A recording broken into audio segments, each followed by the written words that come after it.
నమస్తే, welcome to hit TV. ఈ రోజు మనతో పాటు ప్రముఖ ఆధ్యాత్మికవేత్త అలాగే ఆస్ట్రాలజర్ డాక్టర్ ముల్లుపూడి సత్యనారాయణ గారు మనతో పాటు ఉన్నారు. సార్తో మాట్లాడు. నమస్తే గురుగారు. నమస్కారం అమ్మా చాందిని. ఎలా ఉన్నారు sir? బాగున్నానమ్మా. Sir, 90s 80s kids కి అయితే ఉదయ్ కిరణ్ గారు మర్చిపోలేని ఒక వ్యక్తి. అంత గొప్ప హిట్స్ కొట్టి ఎంతో ఆదరణ పొందారు. సో అలాంటి వ్యక్తి సడన్గా ఒకరోజు సూసైడ్ చేసుకొని చనిపోవడం జరిగింది. అసలు అతను సూసైడ్ చేసుకోవడానికి కారణం ఫ్యామిలీనా, లేదంటే ఫైనాన్షియల్ ప్రాబ్లమ్సా, లేదంటే అతని జాతకంలో ఏమైనా ప్రాబ్లమ్స్ ఉన్నాయా? కొంచెం తెలియజేస్తారు. ఆయనే కాదు, మహానటుడైనటువంటి రంగనాథ్ గారు కూడా. ఓకే. ఆయన కూడా వెరీ స్ట్రాంగ్ క్యాండిడేట్. ఆయన క్యారెక్టర్స్ అంతా. మరి ఆయన కూడా సూసైడ్ చేసుకొని చనిపోయారు. మరి సినిమా ఫీల్డ్లో బోల్డ్ మంది ఉన్నారు అలా. అలాగే హోమ్ మినిస్టర్ గారు ఏకంగా కోడెల శివప్రసాద్ గారు మొత్తం ఎంటైర్ పోలీస్ డిపార్ట్మెంట్కే బాస్ ఆయన మినిస్టర్గా. అంటే కుజుడు చాలా పవర్ఫుల్ ఆయనకి. అసలు ధైర్య సాహసాలకి మరో పేరు కుజుడు. మరి అంత ధైర్యంగా ఉన్నాయని కూడా ఎంటైర్ పోలీస్ డిపార్ట్మెంట్కి హెడ్ అయిన ఆయన కూడా సూసైడ్ చేసుకొని చనిపోయారు అన్నారు. దీని అంతటికీ కారణం ఏంటంటే మనుషులు ఎవ్వరైనా సరే మనం సూసైడ్ చేసుకొని చనిపోవడం అనే ఒక విషయం అని కాదు, ఏ విషయమైనా సరే జాతకాల ప్రకారమే జరుగుద్ది. ఉదయ్ కిరణ్ గారు కూడా కీర్తిశేషులు. ఆయన చనిపోవడానికి కూడా కారణం జాతకాల ప్రభావమే. కుటుంబ నేపథ్యాలు ఇవి అవన్నీ ఊరుకునే పైకి అన్నమాట. వాటి వల్ల ఆ జాతకాలు అతను అలా చనిపోవాలని ఉందనుకోండి, అలాంటి పరిస్థితులు వస్తాయన్నమాట. అలాగే అక్కడ రాలేదనుకోండి, వేరే దేశం వెళ్తాడు అనుకోండి, ఆయన వేరే దేశంలో అక్కడ అలాంటి పరిస్థితులు ఏర్పడతాయి. కాబట్టి ఇది చాలా వెరీ టిపికల్ క్వశ్చన్. చాలామంది ఏమనుకుంటారంటే, ఏమండి ప్రతిదీ కూడా దైవ సంకల్పం కదా, మరి డెస్టినీ అంటారు కదా, ఆ డెస్టినీ మనకి మనం తప్పించుకోవచ్చా అంటారు. జాతకాల్లో మరి హోమాలు, యజ్ఞాలు, పూజలు, పునస్కారాలు, పరిహారాలు చేసుకోవడం ద్వారా తప్పించుకోవచ్చా అని అంటారు. డెస్టినీని ఎవరు తప్పించుకోలేరు, అది ఫిక్స్డ్. అయితే మరి ఎందుకంటే మరి ఇంకా జాతకాలు ఇవన్నీ తప్పించుకున్నప్పుడు అంటే తెలుసుకొని జాగ్రత్తగా ఉండడం వరకే. అయితే దాన్ని శృతి మించి ఇప్పుడు చెప్పేటటువంటి వాళ్ళంతా కూడా ఫలశ్రుతిలో ఏమని చెప్పేస్తున్నారు, మేము మార్చేస్తాం, చచ్చిపోతానన్నవాడిని మార్చేసి మేము ఇప్పుడు కెరీర్ కౌన్సిలింగ్లు ఉన్నాయి, కౌన్సిలింగ్ల ద్వారా మేము మార్చేస్తూ ఉంటారు వీళ్ళు. తర్వాత వీళ్ళేమో పూజలు హోమాలు చేసేస్తామంటారు. అలాగే ఏం జరగవు. కొన్ని మైనర్ ఇన్సిడెంట్స్ ఆత్మబలం ఉద్ధరేత్ ఉద్ధరాత్మన అన్నారు. అంటే కొంతమంది మా గురుగారు అయినటువంటి జగద్గురువులు భారతీ తీర్థస్వాముల వారు, శృంగేరి జగద్గురువులు ఒకటే చెప్తారు. ఏమంటారు ఎప్పుడు చెప్పిన ఆయన, కొంతమంది భగవంతుడిని ఆశ్రయిస్తారు ఏంటి సహాయం కోసం, కొంతమంది గురువుల్ని ఆశ్రయిస్తారు, కొంతమంది ఫ్రెండ్స్ని ఆశ్రయిస్తారు, మరి కొంతమంది మనకు స్నేహితులను ఆశ్రయిస్తారు ఫ్రెండ్స్ని, కొంతమంది ఇంకొక్కడున్నాడు అసలైనటువంటి వాడు, వాడే నిన్ను ఉద్ధరించేటటువంటి వాడు. వాడెవడరా అంటే నిన్ను నువ్వే ఉద్ధరించుకోవాలి, వాడికి వాడే అనమాట. ఎవడికి వాడే, ఉద్ధరేత్ ఉద్ధరాత్మన అని అందుకే అన్నారు. అంటే ఇది స్వామి వివేకానందుల వారు, రామకృష్ణ పరమహంస, రమణ మహర్షుల వారు, వీళ్ళందరూ కూడా, ప్రభాతరంజన్ సర్కార్, ఎవరు చెప్పినా ఆదిశంకర్లు నిన్ను నువ్వే ఉద్ధరించుకోవాలని చెప్తారు. నీ డెస్టినీని you can change your destiny. Arise, awake, stop not till your goal is not reached, goal is reached. అంతవరకు కష్టపడుతూనే ఉండడం వరకే మనిషి పని, గోల్ ని రీచ్ అయ్యేంత వరకు.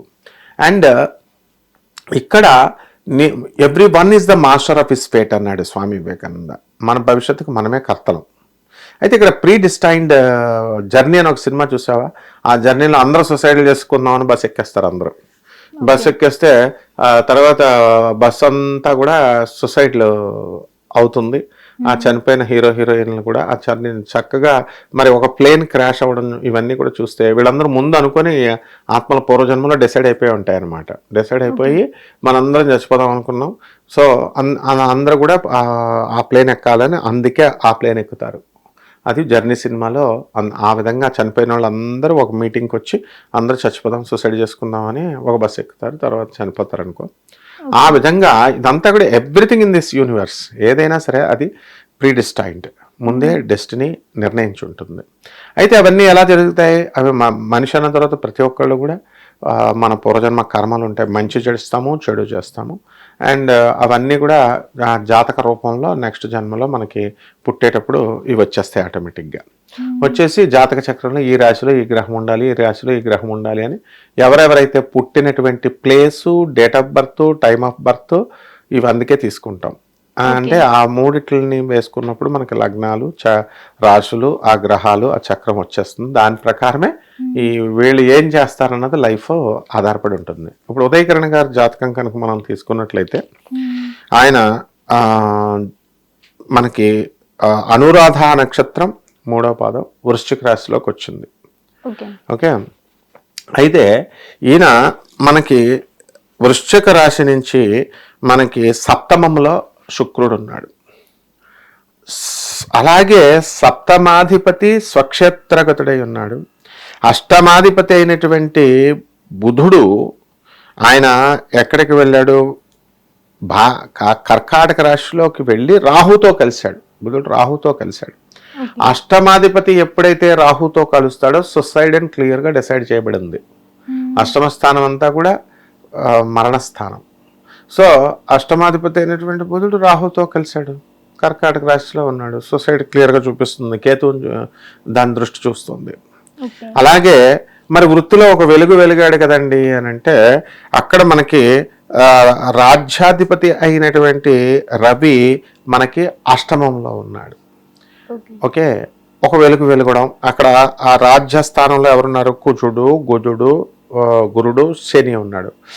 కుజుడు ఆ క్షేత్రంలో చక్కగా మా కుజుడు సింహరాశిలో బ్రహ్మాండంగా ఉంటుంది. దానివల్ల ఏమైంది? ఒక వెలిగాడు. అయితే కుజుడు శని ఎప్పుడైతే కలిశారో వీళ్ళిద్దరూ శత్రువులు, ఆటోమేటిక్గా మధ్యలో ఉండి గురుడు ఆయన డైరెక్ట్ మారకం చేయడప్పుడు కూడా వేరే వాళ్ళ చేత చంపేస్తాడు. సో ఎప్పుడైనా సరే అంతే, శుభగ్రహాలైనటువంటి గురుగ్రహము వీళ్ళు డైరెక్ట్ చంపరు, వాళ్ళు వేరే రాహు చేత శని చేత చంపిస్తారు ఆ వాళ్ళది దిశల్లో. ఆ విధంగా కుజ శనులు ఇక్కడ ఉన్నారు కాబట్టి అలా చచ్చిపోకుండా ఉండుంటే యాక్సిడెంట్లో అయినా చనిపోయి ఉండేవాడు ఆయన. కాబట్టి మొత్తం మీద ఎప్పుడైతే రాహు వచ్చాడో సుసైడ్ అనేటటువంటిది జరగాలని ఉంది. మరి ఈయన జూన్ 26, 1980 సంవత్సరంలో పుట్టాడు. ఓకే, వదిలేసాయి. వృశ్చిక రాశి. ఈ వృశ్చిక రాశి వాళ్ళు బోల్డ్ మంది పుట్టారు, బోల్డ్ మంది మహా ఫేమస్ ఉన్నటువంటి వాళ్ళు పుట్టారు. కానీ వాళ్ళందరూ ఇంకా జీవించే ఉన్నారు, మంచి స్థాయిలోకి వెళ్ళిన వాళ్ళు ఉన్నారు.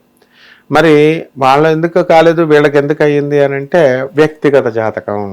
అందువల్ల ఎవరి వ్యక్తిగత జాతకాలని వాళ్ళు పరిశీలింపజేసుకోవాలి.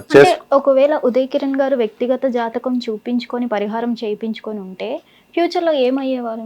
ఇప్పుడు మనకి అదే చెప్తున్నాను కదా, ఎంత పరిహారాలు చేయించుకున్నా ఆయన చనిపోయి ఉండేవాడే. అది ఫిక్స్డ్, అది చావుదే ఫిక్స్డ్, మరణం అనేది ఫిక్స్డ్.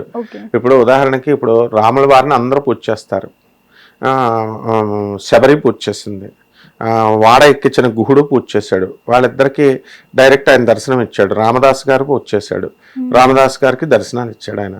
మొత్తం మనం కూడా పూజ చేస్తున్నాం, మనందరికి దర్శనాలు ఇచ్చేస్తున్నాడు ఆయన. మరి కృష్ణ పరమాత్మ సక్కుబాయ్, మీరాబాయ్ ఇలా సెలెక్టెడ్ పీపుల్స్కి ఇచ్చింది. తిరుపతిలో బాబాజీకి ఇచ్చింది, వెంకటేశ్వర స్వామి ఇచ్చాడు. మనందరికీ ఏ విధంగా అయితే ఇవ్వడో ఆ విధంగా జాతకాలు, పరిహారాలు ఇవన్నీ చేసినప్పటికీ కూడా వీళ్ళు చెప్తున్నారు, అందరూ మేము పరిహారాలు చేసేసుకుంటే 1-2 లక్షలు వస్తాయి కాబట్టి పరిహారాలు చేస్తే మేము మార్చేస్తాం, మీకు యోగాన్ని కల్పించేస్తాం, మరణాలనే మార్చేస్తాం, మరణాలను ఆపేస్తాం, ఇలా వాళ్ళు చెప్తున్నారు. దానివల్లే ఆస్ట్రాలజీలో నిజాలు చెప్పేవాళ్ళు తక్కువైపోయి మనకి ఈ యొక్క దీని మీద గౌరవం తగ్గిపోతుంది. కాబట్టి ఇక్కడ ఏంటంటే ఎట్టి పరిస్థితుల్లో మరణాలు లాంటి వాటిని, మరణగండాలని ఎవరు తప్పించలేరు. ఏ గ్రహ అరిష్టస్థానగతా తేషాం గ్రహాణం శుభ ఏకాదశ స్థల ఫలావ్యాప్త్యర్థం. ఏ గ్రహాలైతే అరిష్ట స్థానాలు ఉన్నాయో ఆ గ్రహాలన్నీ కూడా శుభమైనటువంటి ఏకాదశ స్థానాల్లోకి వచ్చి కొంచెం దుష్ఫలితాలను తప్పించవచ్చు. అంటే గురువుగారు సమ్ టైమ్స్ మృత్యుంజయ హోమం ఇవన్నీ చేస్తుంటారు కదా, మరణం నుంచి తప్పించలేనప్పుడు ఇవన్నీ ఎందుకంటారు? అదే కదమ్మా, ఫలశ్రుతి పెట్టింది జ్యోతిష్కులు బతకడం కోసం. ప్రతి ఒక్కడికి ఒక్కొక్క వృత్తి ఉంటుంది కదా. ఇప్పుడు ఎవడో ఒకడు బతకాలి కదా, ప్రతి ఒక్కడికి ఒక్కొక్క వృత్తి ఉంటుంది. ఆ వృత్తిలో ఉద్యోగాలు చేయాలి, ఎవరు ఉద్యోగం వాళ్ళకి ముఖ్యము. ఫలశ్రుతి అనేటటువంటిది జాతక శాస్త్రంలో మన పూర్వజన్మ కర్మలను బట్టి మనకి రిఫ్లెక్ట్ అవుతూ ఉంటాయి. ఫలితాల వల్ల మార్చేసుకుంటే ఇప్పుడు ఈ హోమాలు చేస్తున్న వాళ్ళకి చాలా మందికి భార్యలు వదిలేసిన వాళ్ళు ఉన్నారు, భార్యాభర్తల ప్రాబ్లం ఉన్నవాళ్ళు. వాళ్ళకి తెలుసు కదా, మరి వాళ్ళు చేసేసుకుని అది రెక్టిఫై చేసుకోవచ్చు కదా. అలాగే వాళ్ళ పిల్లలు కొంతమంది అనారోగ్యం వాళ్ళు ఉండొచ్చు, లేకపోతే ఏవో ఒక ఆర్థిక కష్టాలు ఏవో కష్టాలు ఉంటాయి కదా. అంటే కొంత లిమిట్ వరకు, కొంత పరిధి వరకు మనం పరిహారాలు అవుతాయి. ఇప్పుడు వర్షం వస్తుంది అనుకోండి, ఫర్ ఎగ్జాంపుల్ వర్షం వస్తే గొడుగు పెట్టుకుంటే మనం పడకుండా అక్కడ వరకు ఆపుతాం, అంతేగాని వర్షాన్ని ఆపేయలేం కదా. అలాగే ఈ యొక్క గొడుగు చిల్లులు ఉన్నాయనుకోండి, కారిపోతుంది, మనకు వర్షం వస్తుంది. ఇక్కడ చేసేవాడి యొక్క ఉపాసనా బలాన్ని బట్టి ఉంటుంది. ఇప్పుడు మహాత్ములైనటువంటి అదే చెప్తున్నాను నేను, మామూలు వాళ్ళని ఆశ్రయించకండి, జగద్గురువులను ఆశ్రయించండి అంటున్నాను. జగద్గురువులు ఎవరు మనకి? పరమహంస యోగానందుల వారు జగద్గురువులు, ప్రభాత్ రంజన్ సర్కార్, ఆనందమూర్తి గారు ఆయన, అలాగే ఆదిశంకరులు, మరి రామానుజాచార్యులు వారు, తర్వాత శ్రీకృష్ణ పరమాత్మ, దత్తాత్రేయుడు. ఇప్పుడు దత్తాత్రేయుడు నరసింహ సరస్వతి స్వాముల వారు గణగాపురంలో చనిపోయిన వాడిని బతికిచ్చారు. వీళ్ళు బతికిచ్చేస్తారా హోమాలు చేసేస్తే? మార్కండేయుడు వచ్చి జపం చేస్తే, పూజ చేస్తే శివుడు వచ్చేసాడు ఏకంగా, వచ్చేసి యముడిని మరణగండం నుంచి తప్పించాడు మార్కండేయుడికి. అది స్పెషల్ కేసెస్ అవి. దాన్ని పట్టుకొని ఇప్పుడు మామూలు హోమాలు చేసేస్తున్నారు. ఒక 5గురు బిల్డప్గా వచ్చేసి బట్టలు కట్టేసుకొని, మంచి మడి ఇలాగా బట్టలు కట్టేసుకొని ఒక్కొక్క ప్లేట్లో అవన్నీ ప్రతి హోమంలో వేస్తాం మేము. చండీ హోమంలో ఒక ప్లేట్లోనే చిర్రి వేరు, మూలికలు, అవన్నీ తెప్పతీగ, ఇవన్నీ కూడా మూలికలు ఉంటాయి. మిరియాలు, ఇప్పుడు వరాహి అమ్మవారికి మిరియాలు వేస్తున్నాము, పరచంగరామ వారికి ఎండుమిరపకాయలు వేస్తున్నాము, తర్వాత ఇవన్నీ వేసి దానికి పసుపు కొమ్ములు, ఇలా మామూలు హోమాలకి మూలికలన్నీ వేస్తాము. హబిస్ అంతా వేస్తాము. వీళ్ళేమో పెద్ద, ఇప్పుడు దేవాలయాల ఓపెనింగ్ల్లో చూడు, పెద్ద పెద్ద గిన్నెలతో వడ్డించేస్తారు వీళ్ళు. ఏది రైస్ వడ్డించేసి హబిస్ని, ఆ రైస్ని ఇంత వేసేస్తారు. పెద్ద హోమగుండం, తొందరగా కాలిపోతాయి. పెద్ద కర్రలు, 5-6 కూర్చుంటారు. కానీ అక్కడ చండీ హోమాన్ని చూస్తే చదివేదేంటి? చండీ సప్తశతి పుస్తకమే, 700 శ్లోకాలే. ఆ 700 శ్లోకాల్లో యా దేవి సర్వభూతేషు శక్తి రూపేణ సంస్థిత నమస్తస్యై నమస్తస్యై నమస్తస్యై నమో, ఇవే మంత్రాలు అవి. జ్ఞానినాం అభిచేతాంసి దేవి భగవతి హిసా బలాదాకృష్య మోహాయ మహామాయా ప్రయచ్చతి దుర్గే స్మృతా హరసి భీతిమశేష జంతో స్వస్థై స్మృతామతమతీవ శుభాం దదాసి. ఓం శ్రీ దుర్గాదేవతాయ స్వాహ, ఓం శ్రీ దుర్గాదేవతాయ ఇదం నమః. ఈ విధంగా హోమం చేస్తాం. చేస్తే అది అమ్మవారు దానికి, ఇప్పుడు మనం సింపుల్గా మనం ఎక్కడన్నా హోమం చేయడానికి వెళ్ళామనుకోండి, ఏమంటే గురుగారు అది అలవాటు అయిపోయింది అన్నమాట, ప్రజలకు అలా అలవాటు చేసేసారు. ఎంతమందిని పంపిస్తున్నారండి, ఎంతమంది వస్తున్నారండి పంతులు గారు అంటే? డ్రెస్, అక్కడ అలంకారాలు, అక్కడ ముగ్గులు వేసేస్తారు. ముగ్గులు వేసేసి శ్రీచక్రం మామూలు యంత్రం వేసేస్తే, ఆ డెకరేషన్కి ఒక పంతులు ఉంటాడు, వాడికి మంత్రాలు రావు, ఓన్లీ డెకరేషన్ పంతులు అంటారు వాడిని. డ్రెస్ కట్టుకుంటారు, ఆ డ్రెస్ చూసి మంచి నీట్గా అలంకారం కూడా ఒకటే.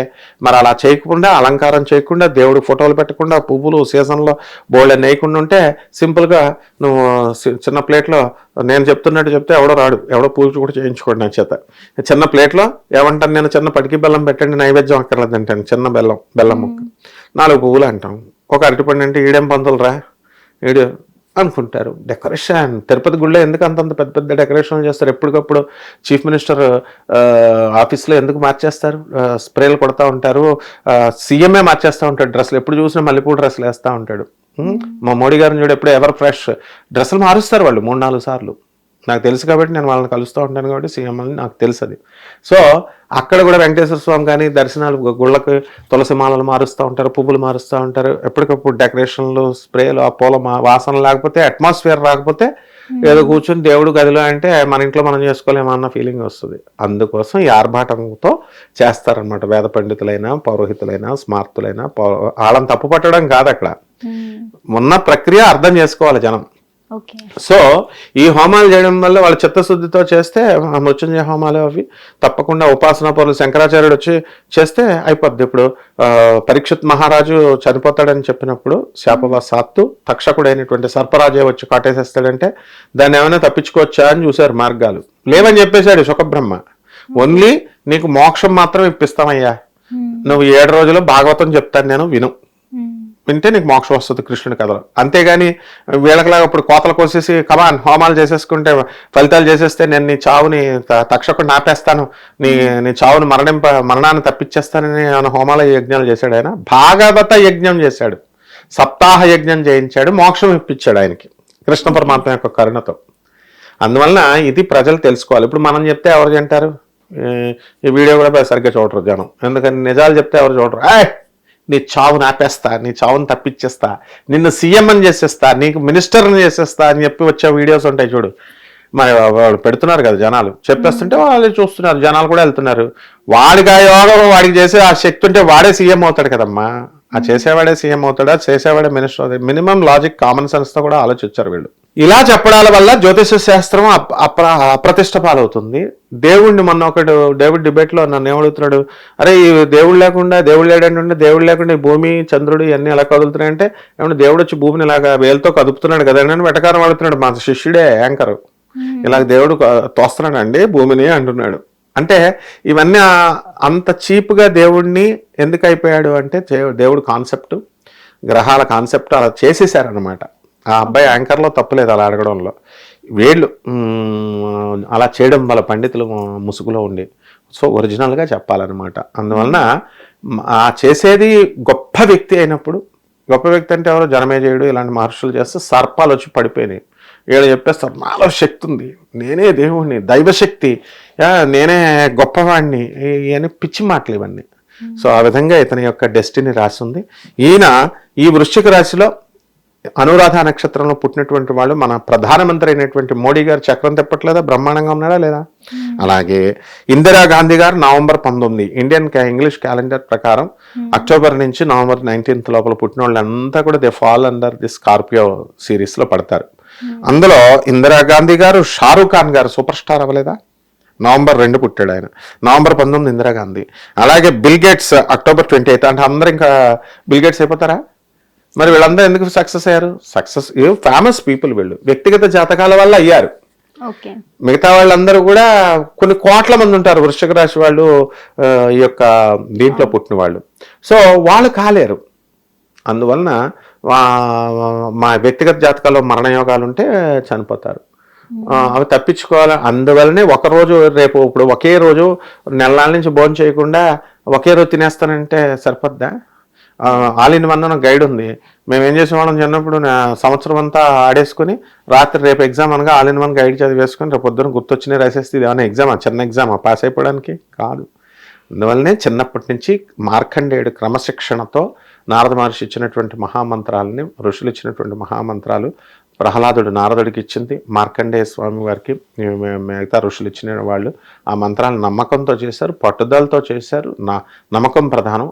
అన్కండిషనల్గా చేశారు. టోటల్ సరెండర్స్తో చేసినప్పుడు పరమేశ్వరుడు ఇంటర్ఫియర్ అయ్యి మన మరణ యోగాన్ని ఆయన తప్పిస్తాడు స్పెషల్ కేసెస్కి. అంతేగాని ఎవరిని పడితే వాళ్ళని వచ్చాడని దేవుడికి ఏం పనిపట్టలేదా?